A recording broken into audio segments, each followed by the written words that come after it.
Assalamualaikum warahmatullahi wabarakatuh. Saya Salsabila Sanulatipa dari semester 3A akan mereview jurnal kelima yang berjudul Tinjauan Hukum Pidana dalam Undang-Undang Nomor 11 Tahun 2008 tentang Informasi dan Transaksi Elektronik di Indonesia untuk memenuhi tugas mata kuliah Hukum Pidana Lanjutan dengan dosen pengampu Ibu Profesor Dr. Hajah Hedi Nur Aini SMH dan asisten dosen Bapak Dr. Emrendi Aridayandi SMH.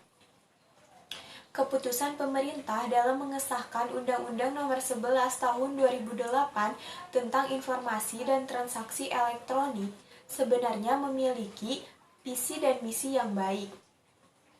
Dengan usaha meningkatkan penetrasi internet yang masih tergolong rendah, pemerintah bermaksud ingin melindungi aset bangsa atau generasi muda dari pengaruh konten pornografi internet.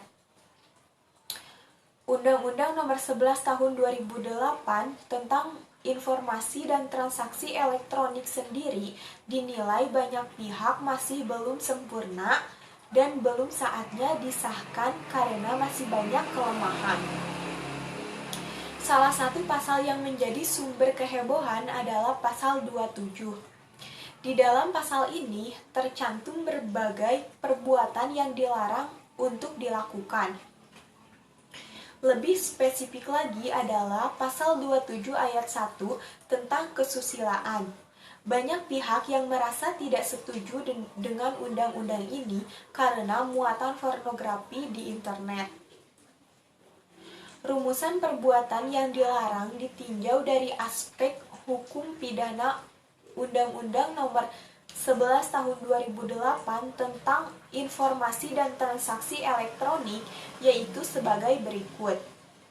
Yang pertama, ada tiga ancaman potensial yang akan menimpa blogger Indonesia, yaitu ancaman pelanggaran kesusilaan. Terdapat pada pasal 27 ayat 1, penghinaan dan atau pencemaran nama baik pada pasal 27 ayat 3 dan penyebaran kebencian berdasarkan sara pada pasal 28 ayat 2.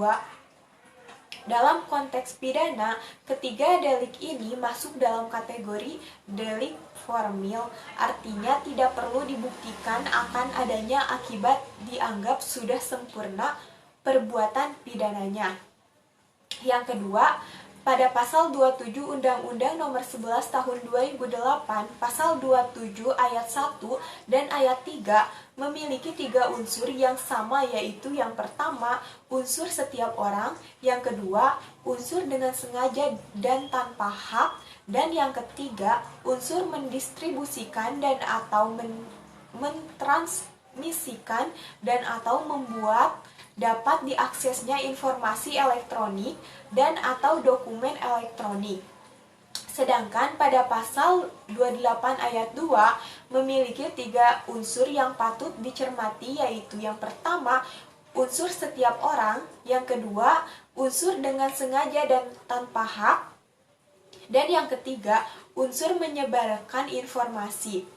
Sehingga untuk blogger dari ketiga ketentuan ini, unsur ketigalah yang paling menentukan, karena sudah dapat dipastikan melakukan perbuatan pidana yang sangat sempurna, yaitu sudah pasti dengan sengaja menyebarkan, mendistribusikan, mentransmisikan, dan membuat dapat diakses.